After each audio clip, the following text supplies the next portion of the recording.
Hey, it's your girl Constance Carter, and welcome to the Fly Nubian Money. Listen, today we are diving into a topic that has sparked a lot of conversations. Class differences within the Black community. Do you guys really think that we have class differences? Is there a division between Black elitists? Well, let's talk about it. Join me as I talk to our queens, Miss Athena Gardner, CPA and wealth expert, your girl Erica Lewis, author of Faith in Transition, Dr. Charm. She is a spiritual coach, a naturopathic doctor, and a girl and a stand-up comedian. And come on. And your girl April Sampay, entertainer, real estate entrepreneur, and your girl Constance Carter, all things wealth activist, Black power, y'all. All right, ladies, let's get into it. I love this topic personally because I often travel in the world of the different classes, just by way of me being a little bit of a bougie and a little bit of ratchet. I'm a little rough around the edges. So I can kind of, I like to say I can go from the White House to the trap house. Now, my good girlfriend, April Sampay, doesn't think that I can go to the trap house, although I believe that I can. She doesn't think that I can get along there. But what do you guys think about the whole idea, Dr. Charm, of the class system amongst the Afro-American community? Well, unfortunately, there is a dichotomy that exists when you become educated. Education in many parts of our community is associated with whiteness and an aspirational whiteness. And I can't remember when I first learned how to code switch. And for people who don't know what code switching is, that's being able to speak in African-American vernacular English, which is what you may be spoken to at home. I'll be going to the store. I'm about to go do this, blah, blah, blah. And then versus, what we consider proper English, even though AAVE is English, it's a dialect, but proper, textbook English. And I remember when I first learned how to code switch, because I went to a mixed school in an accelerated program in middle school after being in a regular program that was a predominantly Black elementary school. And I started getting called an Oreo. And I remember being called a white woman. Somebody called me a white woman just a couple years ago. This girl hit me in Chicago. She sideswiped me, and when I pulled her over and asked her for us to exchange car insurance information, she offered to pay me $200 on the spot. And then when I said no, I want to file a police report, she called me a white woman, which I thought was hilarious. I've never ever been accused of being a white woman. That's crazy. I've been called white woman a couple of times, which is, as pro-Black. They called you the police. She called you the police. Is basically what she was calling me. She called me the law. We call them the law in Texas. The laws is coming. When they used to the co-post come inside the laws. But the thing is that Black people, we have to be so dynamic and changeable and be able to move in so many different spaces. And when people get education, I think for people who are in the working class or the lower socioeconomic classes, they assume they may resent Black people who have gone upwards and assume that we look down on them, when that for many of us is further from the truth. Now, we have people who do look down and say, well, I don't want to be affiliated with that anymore. But there are people who actually say, no, I want to help my people. I want to use what I have to help my people. Kyrie Irving just sent this girl $20,000. I think she was trying to finish at Johns Hopkins or Harvard, and she needed $6,000. She did a GoFundMe, and this brother sent her $22,000. You can't do that if you get an EBT. You can't help people when you don't have resources. That's so, anyways, I have to say that there is a class resentment that happens because people have a valid fear that when people leave their class and go upwards, that they will forget about or look down on or resent and have vitriol for the lower class, for the people who are in a lower socioeconomic class. But for me, that can't be further from the truth. I work with all kinds of people. I spent 10 years working on the south side of Chicago in healthcare and was grateful to be able to help my community. But to be called a white woman when I got sideswiped in the neighborhood where I decided to buy a Black home in a Black neighborhood to pay property taxes in a Black community was laughable. Oh, it Yeah, let's exists. get into it though. But let's get into it because that's a very, very real thing about the idea of having to code switch or the way we have to navigate in different spaces. Erica, and then I want to ask the audience as well. You know, this is a dialogue and not a monologue. So we want you to talk back to us and talk black to us. Has there ever been a time where you had to code switch? Do you have to code switch when you get up and go to work every day? Has anybody ever accused you of acting or talking white? Have you ever been called the police like Dr. Tar? What has been your experience? Erica, how do you feel about the navigation of code switching? Do you have to do that in your daily life? Listen, let me tell you, I worked on ships. I was a cruise director for 3 years. So you better believe I was code switching.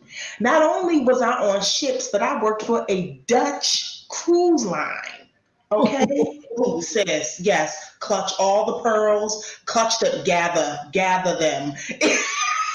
And I had people of the other persuasion tell me that I was so eloquent of speech and had good diction.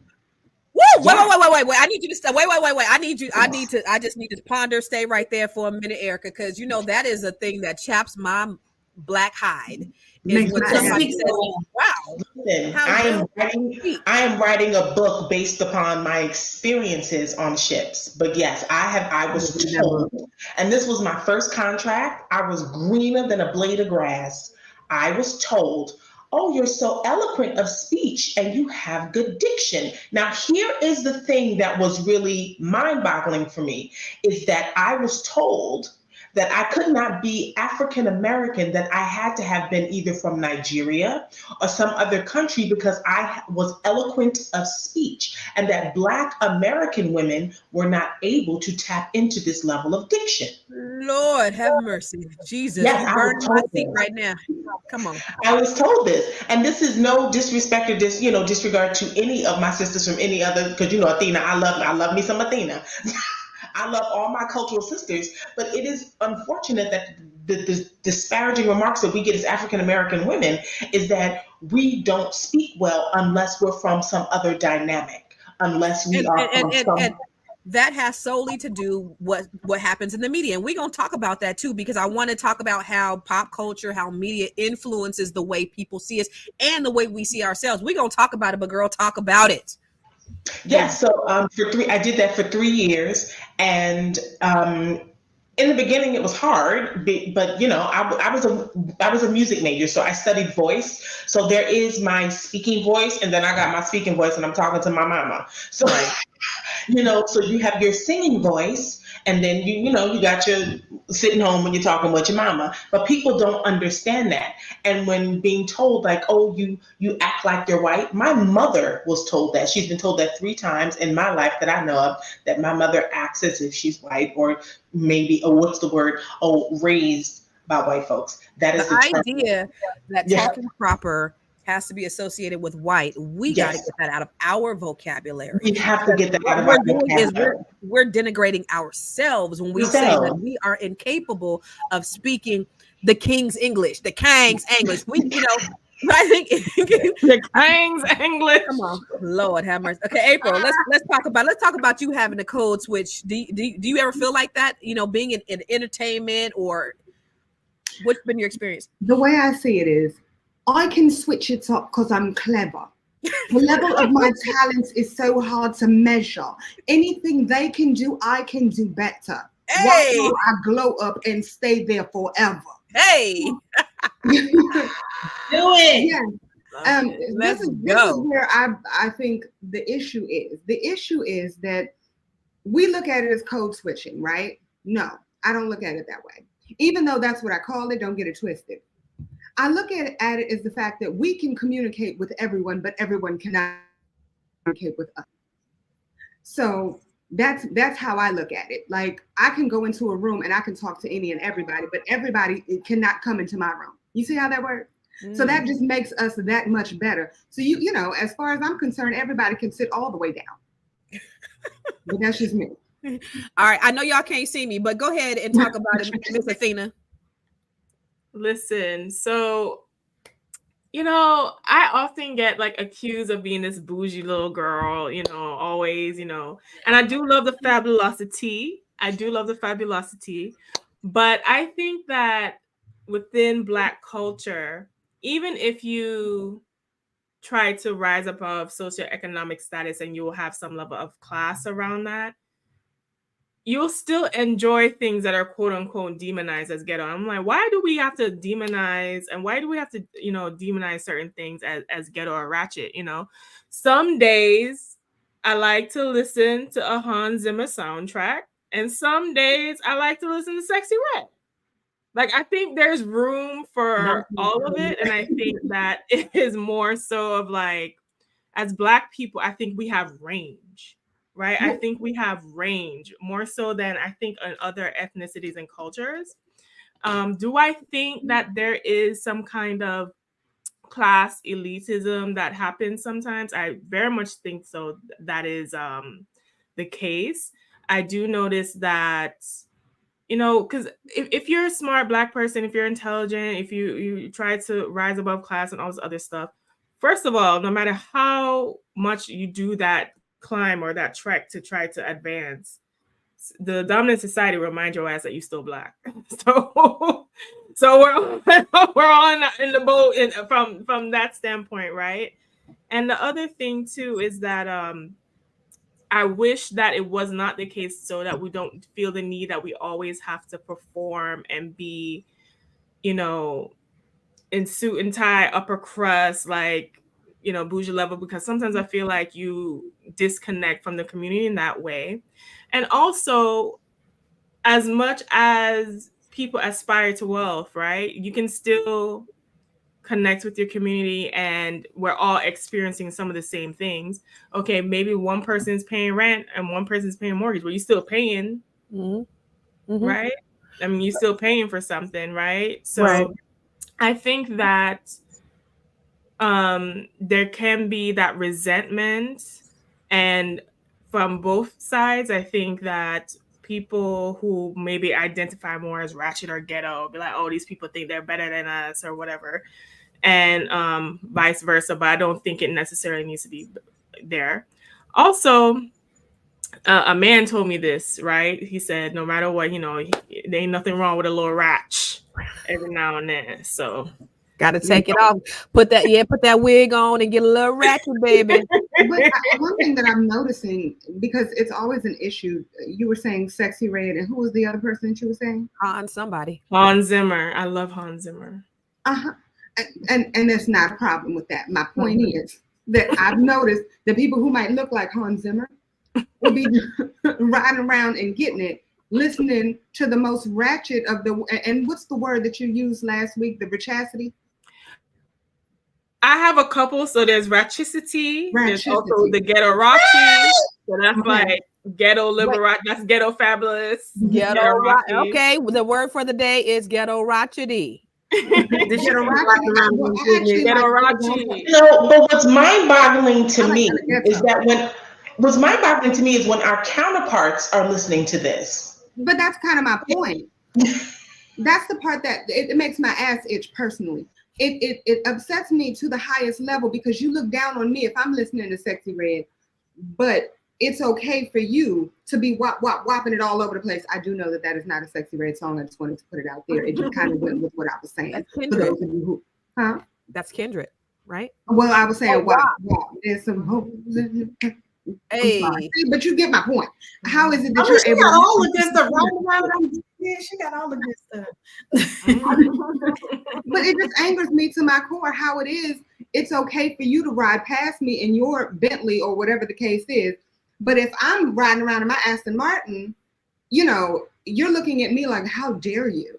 How dare I? You're listening to the same thing that I'm listening to in a car that's on the same level that I'm driving, probably making way less money than I am. It angers me to my core. And the biggest consumers of rap music are white people. Right. But you know what? I'll actually put it out there. It's us. And so I'm sorry, anybody who's listening. I feel that it's our mindset, because we feel the need to we feel the need to be a victim. We feel the need to feel bad for ourselves, or say I have to change who I am for somebody else. I'm not saying that everybody does it, but there are a lot of people who want to change everything about them. if you're changing to, and not even changing, if you're quote unquote code switching just so you can maybe have a normal conversation, that's one thing. But if you feel that has to be you because you want to be better, like, why can't you be better and curse a little bit? Why can't you be better and listen to Sexy Red? And I want to talk about the idea, because I heard you guys talking about it. When you have white people that do certain things, it's okay for them. So when they wearing red or pink or blue wigs, it's eclectic, it's artistic. But when we do it, it's ghetto. But before we go there, and I want you guys to think about that. And why is that? Why do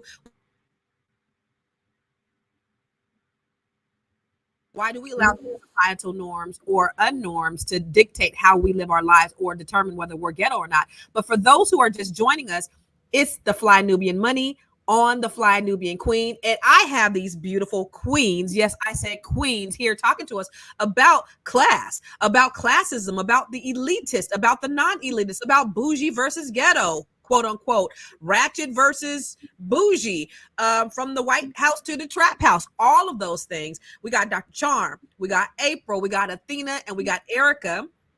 But make sure you're following us. Make sure you subscribe into the Fly Nubian Queen, and make sure that you text the words Queens, Queens, to 87948 so that you get notifications. And guess what, y'all? We on Spotify. So every day we are here, same time, same bat channel, but we're also on Spotify as well. So if you want to go ahead and listen to this on Spotify, on our podcast, please make sure you tune in and you subscribe and you get our alerts. But let's talk about that. Why is it okay for white women to go around and wearing pink and blue and green wigs, and they're not considered ghetto like we are? Who want to take that?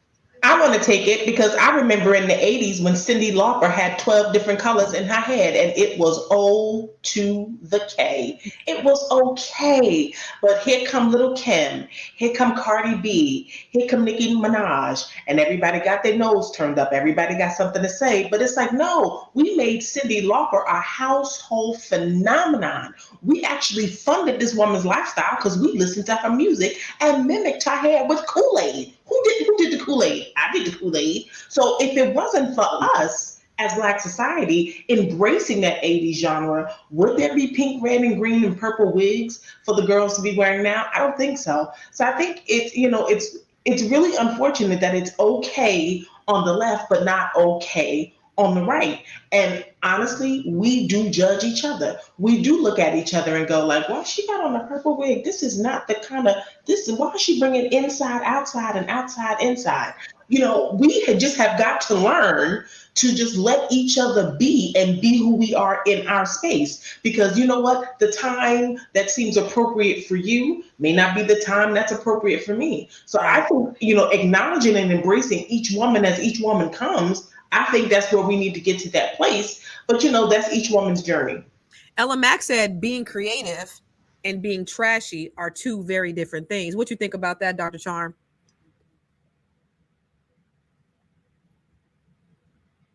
You said being creative and being trashy are two different things? Mm-hmm. That's what Ella Mack said in the comments. Well, Ella Mack, I disagree, because you can be, there's some very trashy people out there, and they're very creative. The two can exist, because I don't. Creativity it's to me is from the divine. Okay, there's a spark of the divine in all creativity. Now, it could be creative for the good side of the force or creativity for the bad side of the force. One thing is, y'all won't catch me twerking a Sexy Red in public, but I will admit, I might she do has it in some private. catchy tunes. Okay, so because I actually did a comedy show in Louisville a couple weeks ago, and they played I don't know why they put, because they didn't know me. They had a Sexy Red as I walked onto the stage, and I said, y'all not finna catch me twerking at this in public on stage. I got dignity. And nobody got the joke. But anyways, but I have been known to, to do a two-step to some Sexy Red at the house. So creativity and ratcheticity, it can coexist. I think we as Black people, we have, you know, with the civil rights movement and all the struggles that we have gone through, and we've always been looked down on. You know, the Hottentot Venus, Black women are looked at as sexually lascivious, this stereotype from the plantation. We were getting raped, but we were being called the sexually lascivious. And I think we've just internalized so much, and we feel a lot of social responsibility to really uplift ourselves on behalf of the race. And I think what happens when you have these bad actors out here, you know, we look at it like you represent all of us. And to an extent, I think that's a lot of responsibility to be carrying around and not being able to be individuals. But on the other hand, when you look at how the world perceives us, Black music and Black marketing of Black culture and television is one of the biggest exports that America has. And I remember Oprah got called the N-word when she was in South Africa, and the guy said, "Hey, what's up, my N?"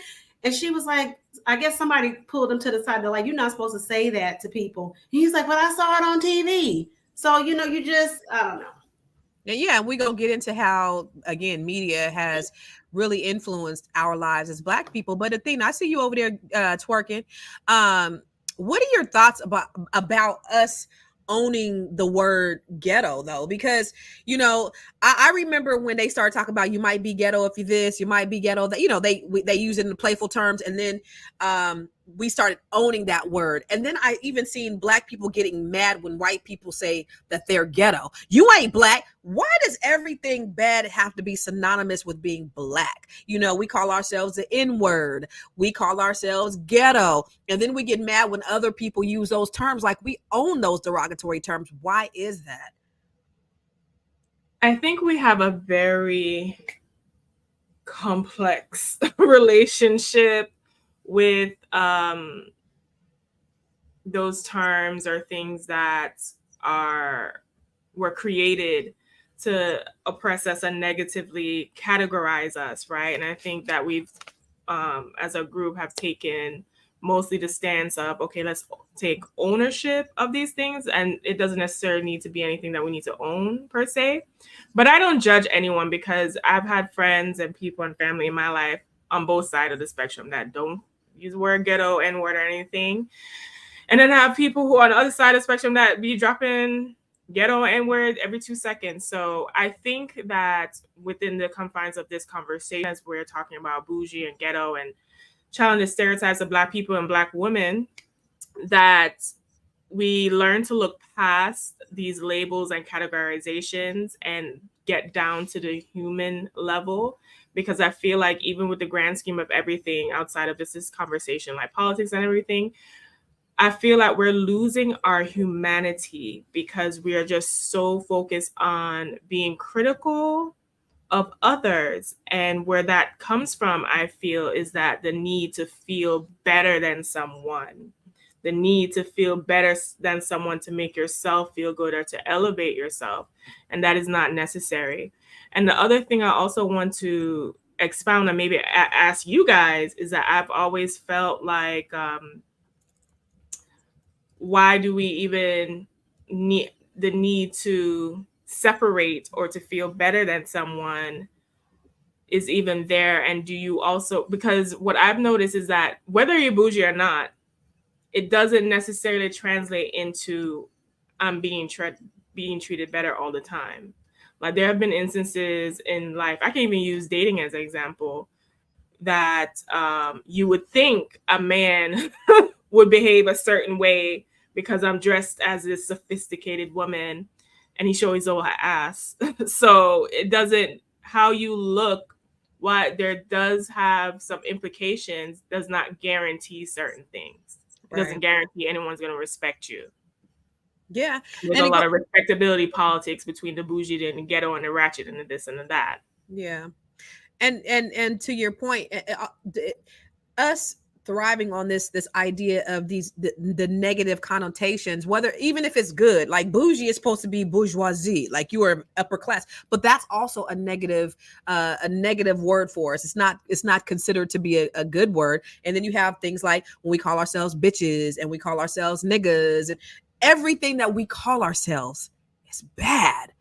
April, I want you to touch on that, and then Erica, I want you to touch on that. But why is that? Like, why have we allowed, society to make us feel like everything that we are? because we're not a monolith. I'm going to say something that maybe I shouldn't necessarily say, but number one, because we accept it, right? But number two, I feel that we've been called it so much that we look to put a positive spin on negative things, I being one of those people. So I created a term called ugly. Ugly stands for understand God loves you. At one time, I was called ugly so often that I'm just like, okay, well, I'm going to own it. But then I started looking at myself and actually appreciating the person that I have become.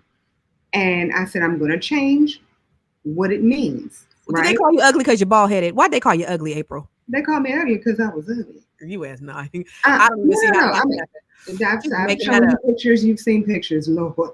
And I promise you I ain't getting no work done. But no, a lot of people would compare me to another person that I know very well. And considering the fact that they would compare me, I was the ugly one. And so I said, I'm going to change what ugly means. And I did.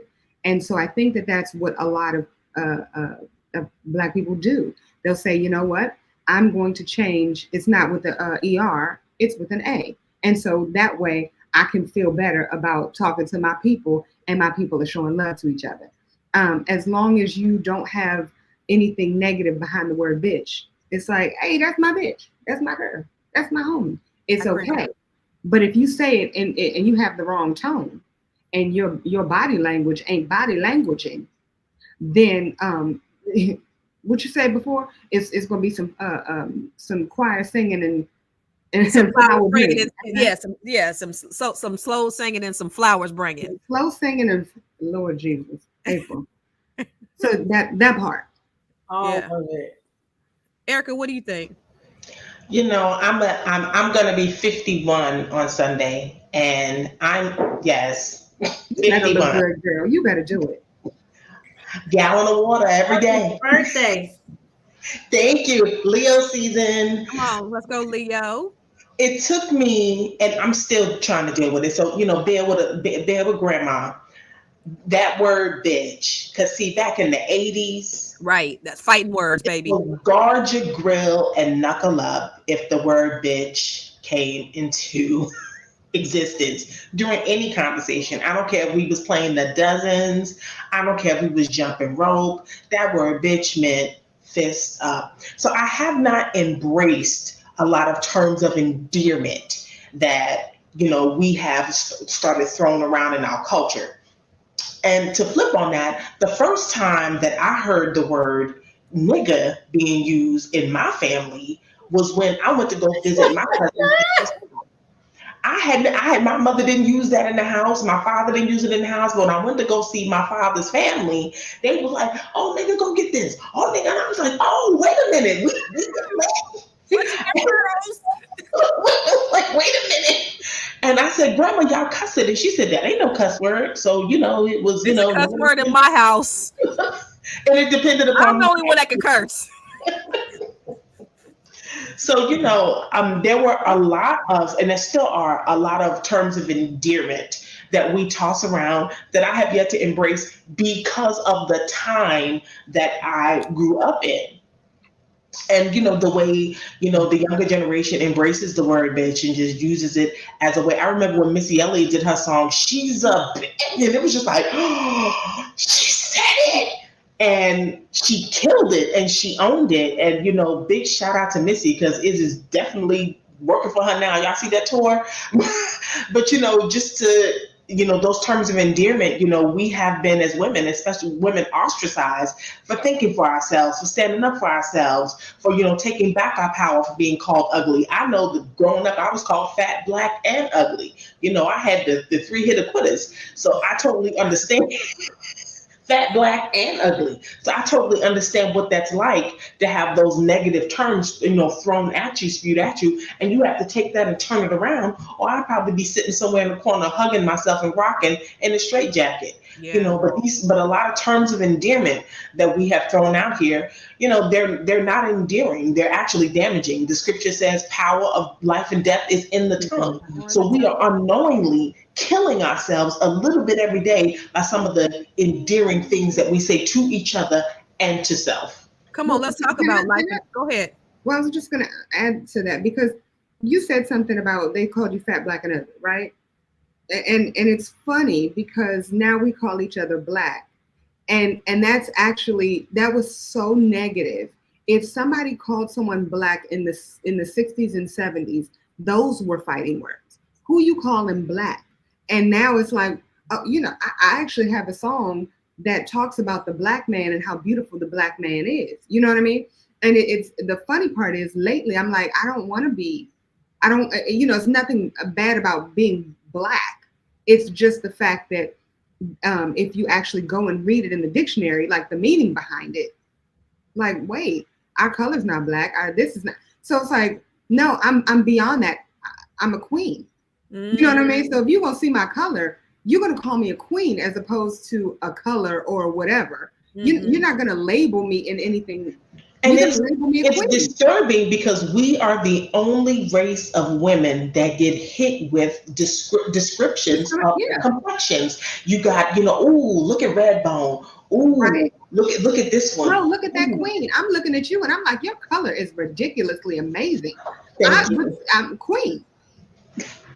That's just me. What do I know? Yeah. No, I mean, but I think a lot of it boils down to, you know, what society has placed on us. Let's look at the media. Let's look at what Hollywood has deemed to be important in our communities. You know, let's look at the slide about Hollywood. There we go. Bougie or Ghetto, challenging the stereotypes of. So you have, if you can move that that banner from the bottom, you have the 3 different types of women that Hollywood has. You have the mammy, right? You have the help, you have the Jezebel, and you have the Sapphire, which is the bougie auntie. Those are the 3 types of black women that we often see that are portrayed in Hollywood. So you have the mammy, you have the Jezebel, and the Sapphire. So submissive, sexy, sassy, the 3 reductive depictions of black women that we continue to see on our screens every single day in Hollywood when we look at the portrayal of black women. The mammy, the Jezebel, and the Sapphire are 3 stereotypical black women that have been around in Western culture for centuries. These simplistic depictions are rooted in the slave and trade and live on today. And that's so true. And so when we have other people that are looking at us, they're looking at entertainment to judge us. And we're judged based upon what they see on the screen. So while I was getting ready to go back to that last one,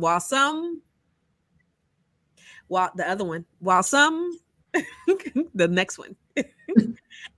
While some films aim to challenge these divisions, many still rely on these tropes, which can limit the representation of women's diverse realities of Hollywood. Now I want to talk to you guys about that because we are so much more complex than what they portray. And when you see things, and if I want to see myself, if we see ourselves on the big screen, when we see ourselves on the big screen, when we see reality shows, what do we see about black women? The only thing that we ever see is what?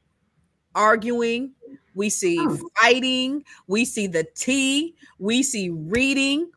We don't see intellect. We don't see people talking with some sense. We don't see happy. Imagine what the reception would be if there were shows out there that showed positive black women. Remember when the Cosby Show was on, the reception that got. People want to see. We are hungry for that. And I posted a reel yesterday about what Tank said when he was on one of those podcasts. But one of the things he said is, we don't own the conglomerates, we don't own the music, we don't own, and they only will promote what's negative about us. They're not going to promote love. The people with the $100 million contracts, those are the ones that bitches and hoes and niggas and killing and bullets. And it was on Noriega's show. And Nori said, you know, the happiest time, he was like, it was so stressful being a rapper because every time I did a concert, I had to worry about, I was stressed out because somebody got stabbed at the end of the show. Right. But when I did reggaeton, he said that was the funnest time of my life because people were having such a great time. Tank said, when I do love music, it's a good thing because at the end we can, right? That's the end result. But what's put out there where the money goes behind the $100 million contracts is behind the negativity. Why? Because they want to see us at our worst. They want to see us fighting. But the fact that we take that on and we eat it, it's all a game that's being played at this level, but we are taking it on and we're eating it all. And Charm, what were you going to say, Dr. Charm? We're missing one of the stereotypes because Donald Bogle, he was the one that codified these stereotypes: the black buck, the Jezebel, the sweet sister Sapphire, the mammy. We're missing the tragic mulatto, and so the tragic mulatto is, I'm caught between two worlds. If only I could be in one world, otherwise it's a tragedy for me. Halle Berry and Monsters Ball, and there was a picture of Halle Berry in one of the on the second screen. Also, what was her? Journey Smollett in Temptation, where that the Tyler Perry one, that a lot of people were really upset about that one, but she was a bit of a tragic mulatto type character, though in that movie I don't think her parents were white, but we know in real life her father is Russian. So I just say, as far as Hollywood and film, Tank is right, we don't own any of it. We're fighting things every day. That's why I thought the movie American Fiction was brilliant. Y'all have to excuse my nose. I got my allergies are acting insane. So excuse me for rubbing my nose. But American Fiction with Jeffrey Wright, that if y'all haven't, everybody in the chat, in the viewing, everybody, if y'all have not seen that movie, it was brilliant because it was a satire that played on the stereotypes of Black people and how it's pretty much one note. Everybody's arguing, fussing, fighting, shooting, killing. And it took it to the point where this man created just a completely fictional author to write this book for how, and it ended up getting all this Hollywood attention. And he just did the stereotypes of Black people as a joke. When he was this serious literary writer. But what I loved about this movie is it shows so many different kind of Black people. Like his brother was a doctor. The parents were in healthcare. The sister was a doctor. But even just them being in the class level, but even beyond that, the type of relationships they had in the story, you could have put it could have been, I love the Black movies that, I love frank Blackness and I love talking about Black issues, but I love the movies where you could close your eyes and it could be any race playing these characters because it's just about the story.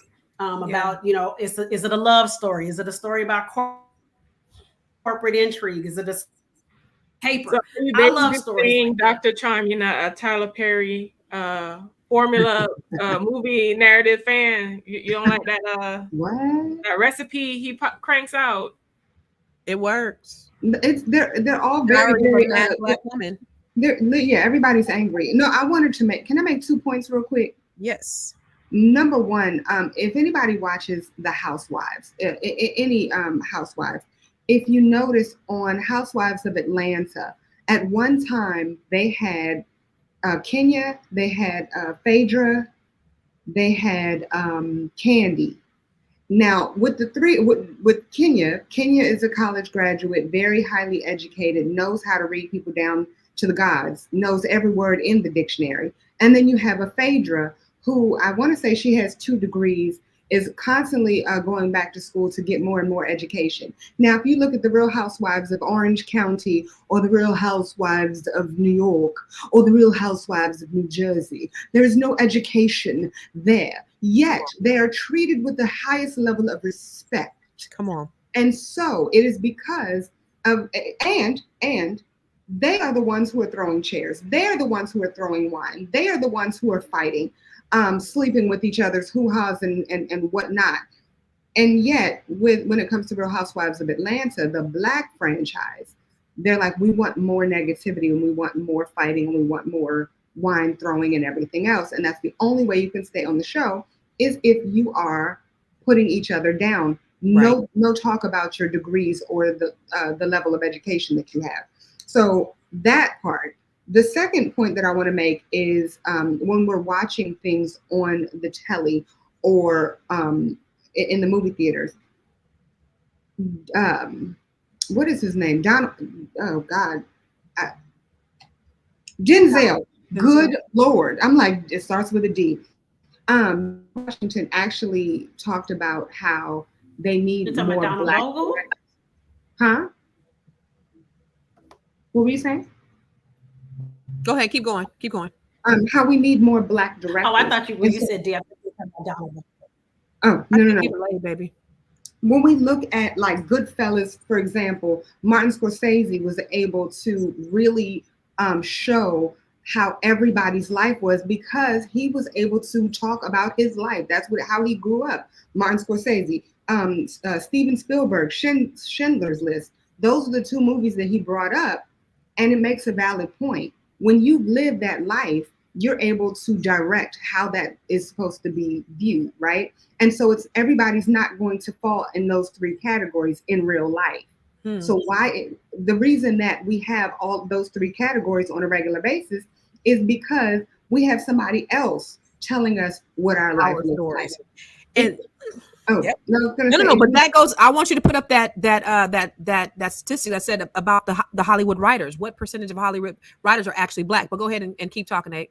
Well, no, I was just going to bring up the fact that if you look at Black television from back in the day, one of the things that Moya Boyette, the people who did Good Times, Miller Boyette, anyway, they started doing a lot of movies, a lot of TV shows. And one thing that they did do, even though it was not, they weren't Black, is they took what the actual people, what the actual actors were saying. They listened to them and they said, okay, tell us what would you normally say? So even the Dynamite thing, even though nobody liked it, that actually came from JJ, which I can't think of what anybody's name is right now. Jimmy Walker.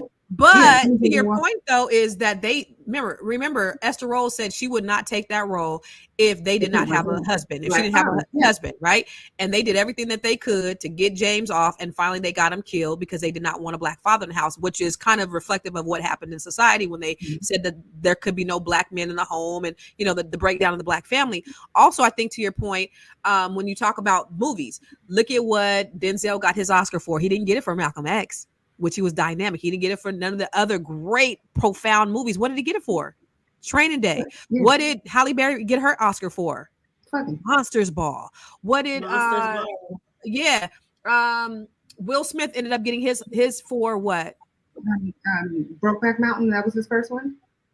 Will Smith did Brokeback Mountain? No, he wasn't in Brokeback Mountain. He got his Wait, there was one movie he that got it for playing Richard Williams. He got it for playing a great role, and it was a great King Richard Black male role. King Richard. Yeah, King Richard. Wasn't he like sleeping? No, that was the other one. That was the other one when he was a young boy and he was a manipulator and he was a narcissist.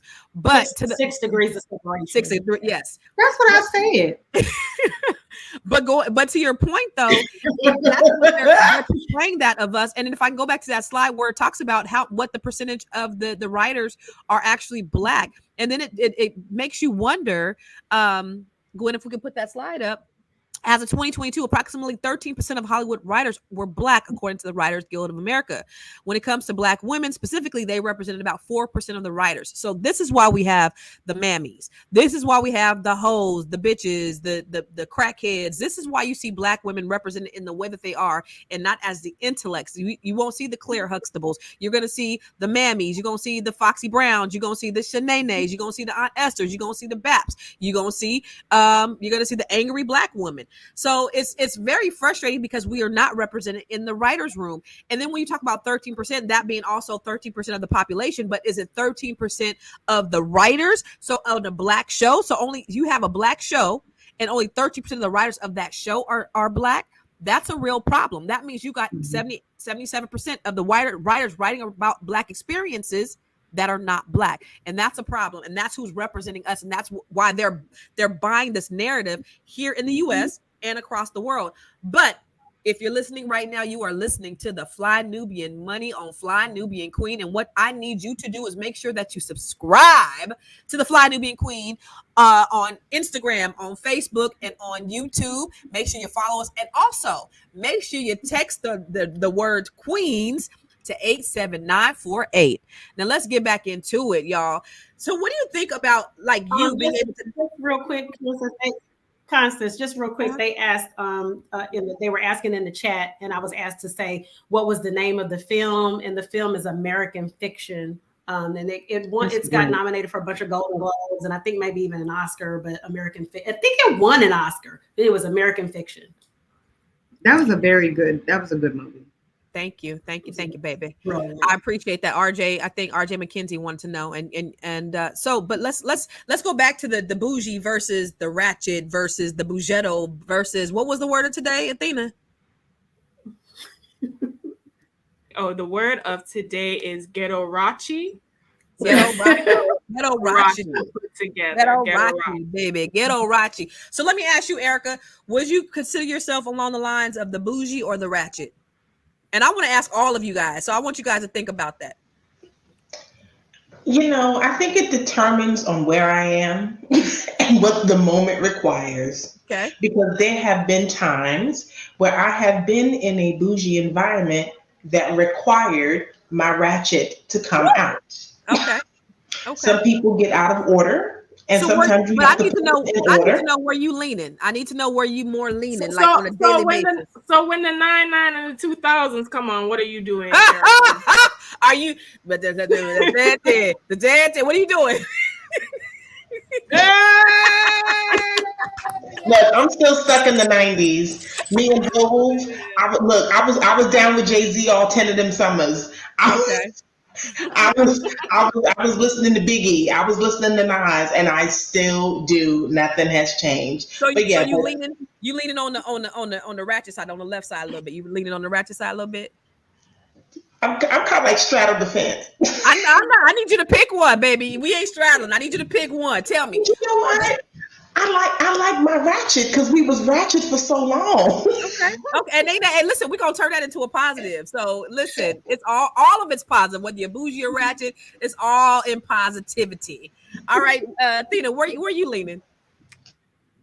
Listen, I always, at this point, I'm probably bougie with a sprinkle of ratch. You know, I like a little ratch on the side. You know, you're going to have your little bougie entree, but your side going to be a little ratch every now and then. Athena, you sound like a salad. Girl, you sound like a salad. A little side of ratch. What about you, Dr. Charm? What about you, Dr. Charm? Are you leaning more towards the bougie or the ratchet? Child, I'm bougetto. I have you got to pick one, baby. You got to pick one. It's bougetto. That's because I have to be honest and I have to be true. You can't be 50-50 though. So on a regular day, when nobody is around, on a regular day, I'm bougetto. And it depends on the situation. Because like I said, you can see me twerking. I try not to twerk in public, but I did twerk in public last Saturday in Step Aerobics class, and it got caught on video, and it will be caught on video again. But then again, you know, I'm silver elite on several of these, frequent flyers / frequent Marriott stayers. So, you know, that's all I can say. Okay. April, what about you? I would call myself Ghetto. What is that? Is that another word for bougetto? I need to know where you're leaning most days. So I'll be as honest as possible. Now I am as bougie as they come. I'm beyond bougie. You can't get more bougie than me. However.com. You put me in a ghetto situation, honey, and I will show you what ghetto looks like. Oh yes. So I'll say for myself, I lean to the ratchet a little bit, you know, but I do fly first class and I do like the finer things in life, but I am very I'm rough around the edges, and I'm not even gonna lie. So I was watching you on Dr. Boyce the other day, and you used to be a rapper. Don't even start that shit. Don't do that. Don't do that. Don't do that. Oh, drop it, CC. Don't do that. Don't do it. Don't do it. Don't do it. Don't do it. Okay, Big Lotto. I'm just saying, like, based, you know, because we all relate to, of course, different types of people, whether they're bougie or ghetto, and I don't like being around the ratchet and the ghetto, but I would say for me, I'm a little rough around the edges, and I'm not even gonna front. I'm not gonna act like, you know, but I could be what I need to be when I need to be it. I could certainly go to a White House gala and not be intimidated at all. But for not in the Trump house, but for my comfortability, I like to kind of stay in the, you know, like stay with some real people. That's all. But let's go back to that. Huh? Hood adjacent. Come on. That's what I'm talking about. Ooh, I love it. I love it. We just coming up with all kind of words today. I love it. But we as Black women, I think it doesn't matter, sort of what walk of life that we're in. We all need to figure out how we can support each other, because we got to be able to navigate in these places and spaces. And we're not a monolith, and we're multidimensional. We're very complex creatures. And so the way we're portrayed is very different than who we are. And so how can you, because I know there's a couple of us ghetto, couple of us, not ghetto, a couple of us a little ratchet, couple of us bougie. How are we able to navigate with those people who are not in our quote unquote class system? How do we make sure that we can navigate in those spaces and make sure that we can bring people along with us that need our help? What do you think, Erica? I found that it seems to me that the younger generation just doesn't have that balance that we have as Gen Z, Gen X. They don't quite have that balance of knowing when to turn up, when to turn down, or when to just balance out. And I think that's why now there's such a huge gap between bougie and ratchet, is because they just don't know when to say when. They don't know when to tone it down. They don't know when to not wear the bonnets to the airport. Sis, Jesus, take me to church. I got a bonnet thing. I'm so jaded by bonnets, I won't even sleep in one. I won't even wear it in the privacy of my own home. I have a question for the panel. So are bonnettas, which are girls that wear the bonnets outside, are bonnettas considered ratchet? Yes. I wear a bonnet all the time, okay? Because I want to make sure that my hair is always protected, okay? So I don't care where I am. I'm wearing a bonnet right now. Yes. Well, they talked about Monique so bad because she did the public service announcement to the girls wearing the bonnets in the airport. But, and I could kind of agree with Monique somewhat. But Monique, my bonnet is made of 3,000 count Egyptian silk thread, and a little Asian man that sold it to me assured me that it would preserve my edges to the year 2035. And so are my sheets, and they stay, and they're in the bed where they belong. I'm not going to take them sheets outside the goddamn bed. They know about being a bonetta. Constance not messing with bonettas at all. I just think that the age of us just being decent in public has gone out the window. There's no decency. We will wear anything. We'll wear pajamas. We'll wear, house shoes, and that. And you don't gotta be rich to put on no clothes to go to the stove. Let's just be honest. Back in the 80s, my mother was, you don't leave your house with rollers in your hair. That's what my grandmother taught me. My grandmother was like, do not walk out the house without your rouge. You didn't have to put on a full beat, but she's like, you never know who's going to see you. You know what I mean? And that could be business wise. You all are public figures. You know what I'm saying? So if you walk out your house and somebody wants to take a picture, you look a hot mess with your bonnet and your hair and whatnot. And people are like, well, I don't care. You should care. You should.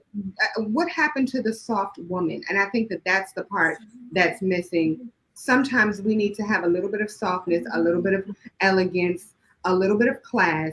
Nobody's saying that you have to have it all the time, but honey, just have it a little bit. I know the men are not feeling the bonnets, wearing the bonnets outside. If you're a single girl, listen, the bonnets doesn't determine your socioeconomic status. You can be poor and dress. I like what Pressure Poland said. Once Monique said that PSA, I humbly obeyed, and it made a difference. More people come up to me and speak to me. If I'm going to her outside, why have a bonnet on outside? And listen. So like I said, I fly first class most of the time, right? And I typically, when I travel, I don't look the best. I'm in a hoodie, I'm in sweats, and people often ask me what I'm doing in first class in so many ways, right? So I don't dress up, but I notice that when I'm there and I have a suit on, the respect that I get is way different. Now, should it be? I don't know. The people who are helping me very differently. They're not questioning why I'm in the elite status as opposed to, being in group 5 when I'm in a suit. So the more you carry yourself, it's how I don't care. It's how people portray you. It's how you're looked at. It's also how you're received and how you're respected. I do understand that we are Black first. And so that uniform that we have on, we already have that negativity going towards us from society, not from ourselves. But there are things that we can do. We don't have to be rich to put some damn pants on. We really don't. What and you think even if about you that? are rich, you'll still face issues. I mean, didn't Oprah get pulled up at a store and they were asking her why she's there? Yeah, they told her they You didn't know, have it. They were Paul closed. Paul Mooney has a famous joke, though. He said that they just didn't recognize Oprah without her makeup at the Hermes shop. Well, she does look like a totally different person. That we do know. That we do know. But what steps can we take to ensure that we support each other regardless of our difference? Because at the end of the day, it's all about unification. We could talk about the battle of the classes all we want to, but at the end of the day, we are all Black women. We are all striving to go in the same direction. We want the same things. Everybody wants to live in peace. They want financial freedom. They want to be able to take care of their kids and their families. They want to live a life that's drama-free. I think most people want the same things in life. What steps can we take, Dr. Charm, to ensure that we can work together, across socioeconomic statuses to make sure that everybody feels inclusive? Well, I have to say this, and someone said, made a comment, I cannot remember where I saw this, but they were like, Black women are all Black women, and we have to learn to accept all Black women, no matter how we come. And that means from the most ratchet to the most ghetto to the most high society, the most high class, the 500 millionaire. We have to respect and accept all Black women. And as Dr. Laila Africa said in Hidden Colors 5, which I was actually in Hidden Colors 5 with him, he said we need all Black people to fight this fight. We need all the Negroes, even the ones that are certified with papers. Woo! And I'll sign off.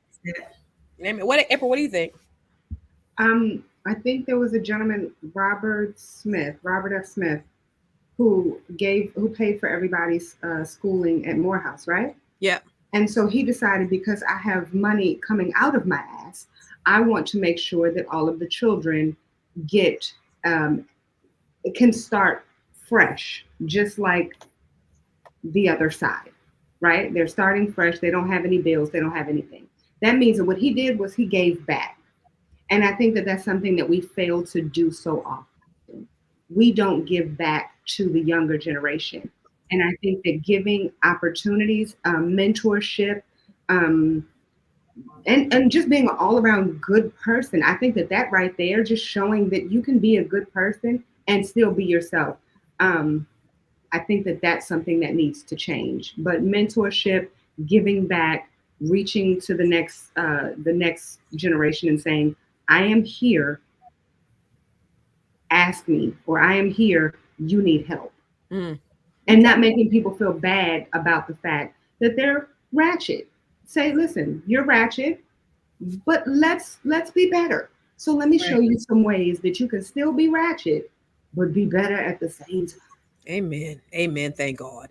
Athena, what are your thoughts? Well, I do think that regardless of everything that we have discussed, that focus more so on the character of people than the appearance of people. And that has been a lesson that I've learned and fully embraced, because there have been moments in life that remind me that we need to treat each other on a human level first.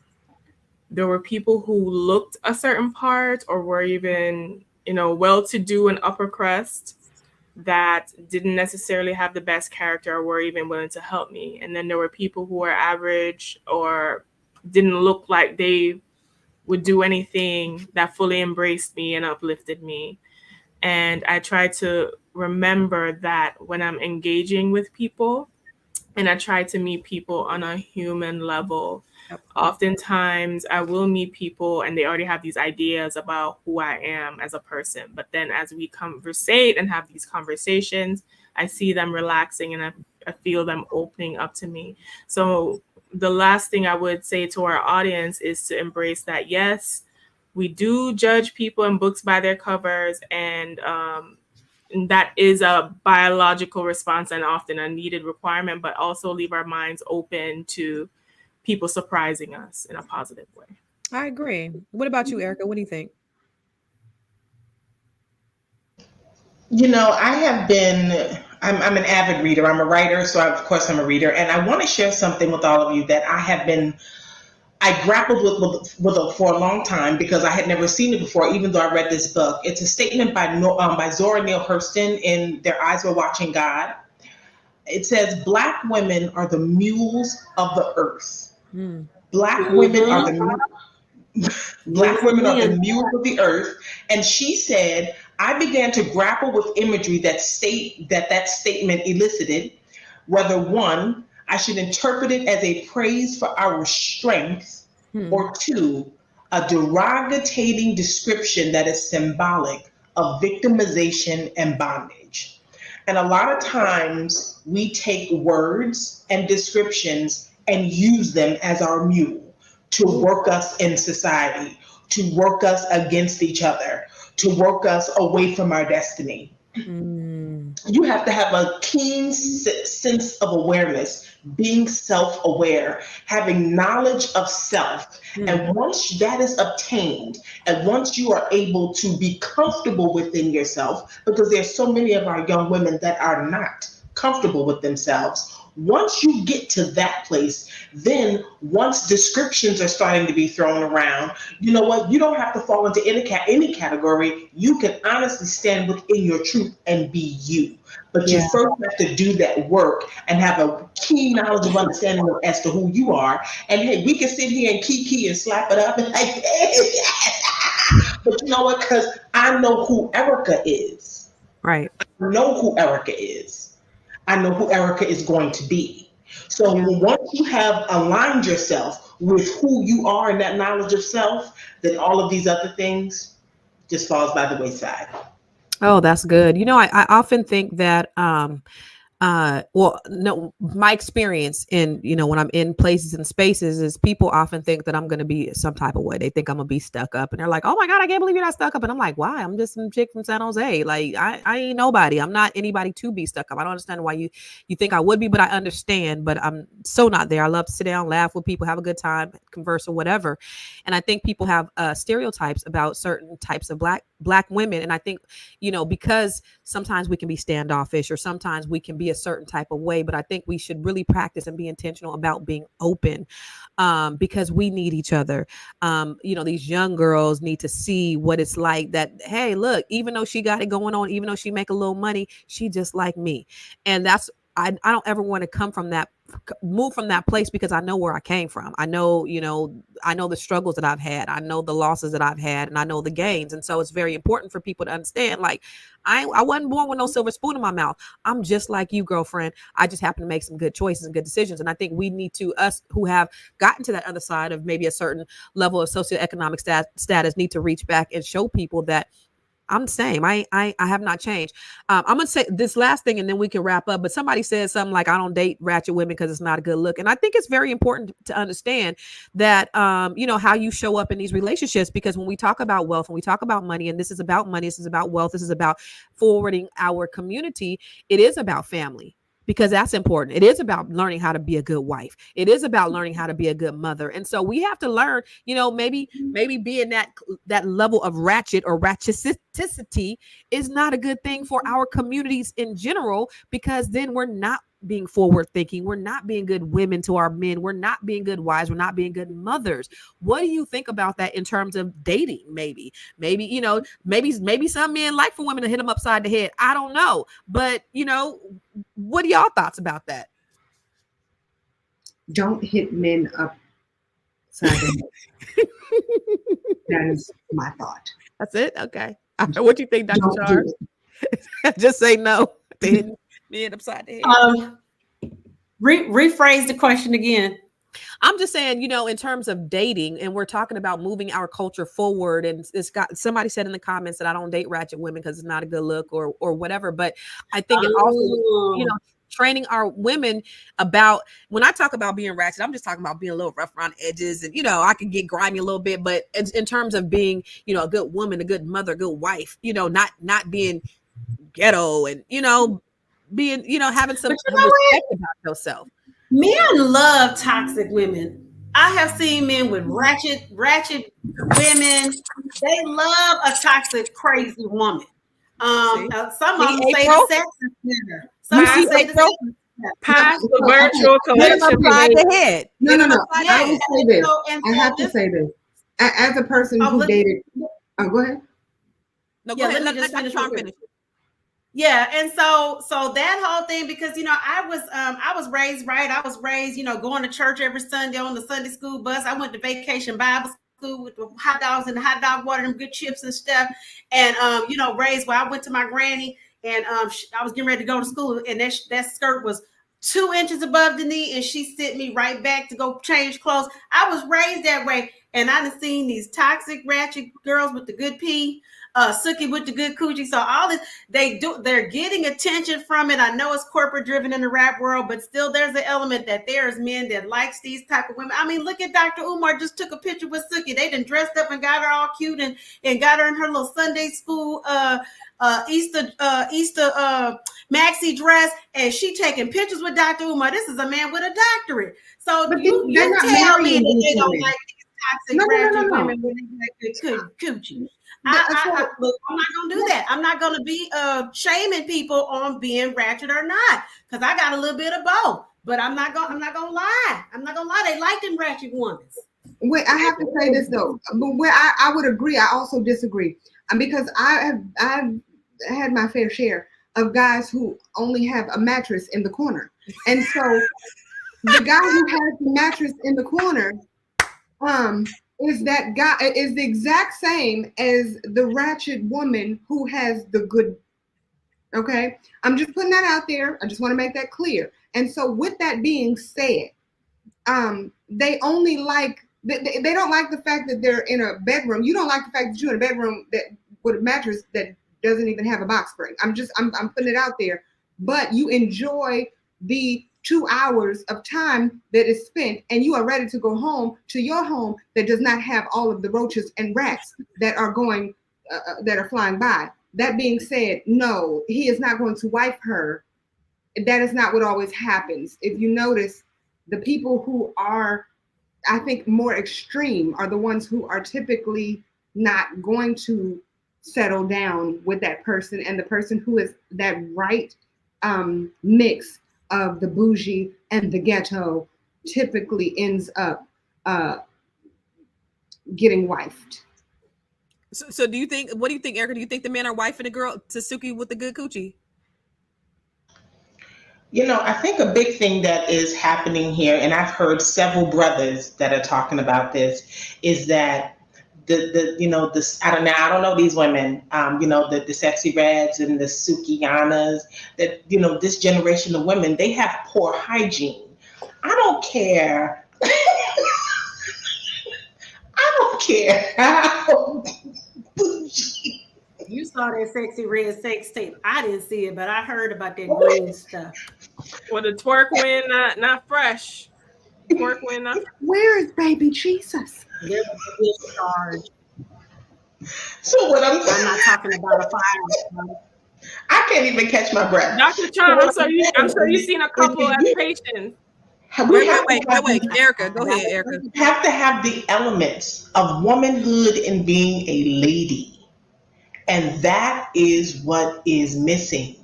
Understand what it is to be a woman. I can be as ratchet as I want to be all day, but I know how to plop my ass in the bathtub.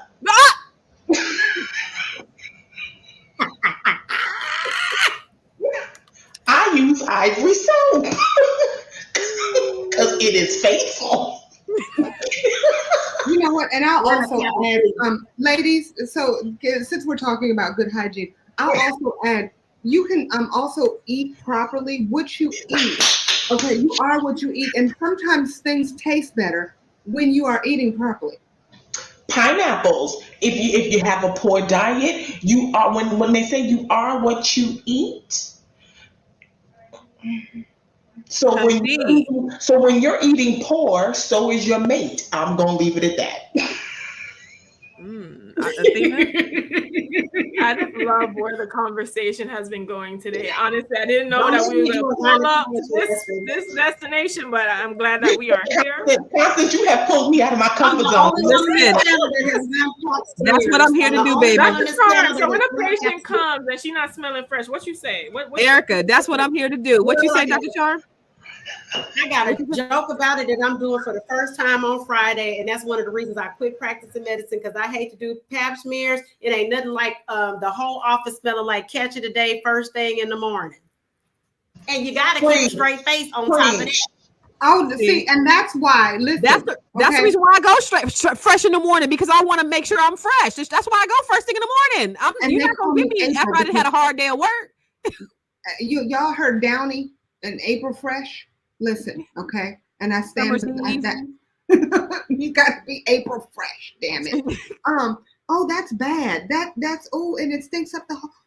That needs to be a discussion. Summer's Eve. Listen, we need to have a discussion. I feel like some of the men like it stank though. You know what? Wait a minute. Wait. This is what I need to say. I need to say this because I saw in a group, they were saying a woman who gets in the shower before they consume her is like washing off the seasoning. How do you? They love taking a shower. That sweaty jam. A bunch of men concurred. I need to fix my face, and I need to talk to all of these men. Honey, so they must be all the king's horses and all the king's men. Y'all can go ahead on, because when I have to call the health department and you get your call from the CDC, then y'all gonna be calling me, and I'm not here. I'm clocked out. And this is why we need to be properly vetting these men before you even give them your phone number, because good hygiene stands out so much. That's a whole. Erica said, whole pH balance. Some of y'all dick and some of these men, y'all dick and balls ain't smelling good either. It's musty. They're not smelling right. You need to go down there and clean them. They got that deodorant now that you can put down there, that Loom. I'm actually allergic to Loom, so I'm not trying to get them no free publicity, but I'm just saying there are resources out there for you. Clean your balls, brother. And on that note, wait. We got to stop right here, y'all. We got to stop right. We're going to end on that note right there. Clean your balls, brothers. Okay. So we're going to end on clean your balls, brothers. The undercarriage needs help. Not the undercarriage. You know what, Athena? You know what? You right here. I got problems with you. We're going to fight after this. We got problems. This episode has been brought to you by... Yeah, Athena started this. Athena started it. This has been brought to you by Lumi. If you need your balls to be clean, please wash them with Lumi. Thank you. We'll see you next time.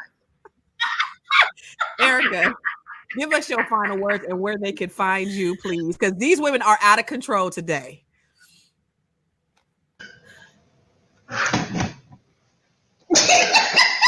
Jesus. Don't. I don't even know what to say. Thank you for watching. Thank you for laughing with us. But listen, take care of yourselves. Ladies, again, we are multidimensional. We are every woman, as Shaka Khan once said. And it is very important, whether you're bougie, whether you're ratchet, be a lady. Be a lady and be a woman to you first. I can be found as Miss Erica Renee on all social medias or at faithintransition.com. You know, somebody said, I be thinking women say wild things, and then that men say, and I'd be like, uh-oh. But here's the thing. Y'all have no idea, because when the cameras go off, when the live go out, it gets real serious up in here. But anyway, Athena. All right. So I know a lot was said in this episode.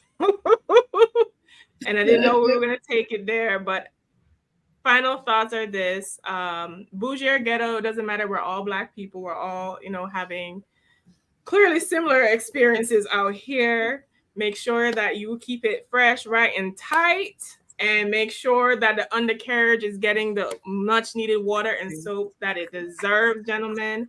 For our ladies, if you want to live your best goddess life, that means no bonetas out here. That means that you are smelling fresh. That means that your bank account is increasing and the stress is decreasing. You can find me at wewealthwomen.com, on social media at wewealthwomen, and listen to my podcast, the We Wealth Women podcast, on Apple, iHeart, and Spotify. And that is all for today. Armando, I don't like you. He said you ladies went balls in today. Armando, go to hell. and did. And RJ said also get some Afro sheen. And I have a public service announcement. Ladies, shave your coochie. Dr. Charm, what do you say? I have to say that I've said all I have got to say. I've been Bougie, I've been ratchet, I've been uppity, I've been all those things. I am all those things. She's all in me, all of her. I'm from Third Ward, Texas, aka also Independence High Studio down Houston, Texas, up in this biatch. And y'all can find me on IG at CharmGirl77. You can text me because I am a psychic reader. I don't know if it came through today, but you can text me at 404-832-5179. We get to the bottom of the situation. I can talk to some of your dead people that have passed over you want to connect with. Also, I got a comedy show this Friday, August 2nd. I'll be posting it on my Instagram at Atlanta Comedy Theater, Norcross. Y'all can catch me. And for everybody who wants to talk about this, okay. Look, I got Lord. Bitch. Yes, honey. Yes. Thank you. Bonetta.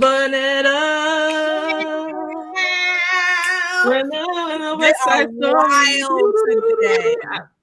I love Dr. Charm, honey. Listen, April. You got that 3,000 head count bonnet. This is 23. Okay, we got about 25 inches waist length, full length locks. Been locking since I was 17 years old. But you know what? I can still throw a wig up on them. And I'm finna give me a 24-inch bust down getting delivered today. April.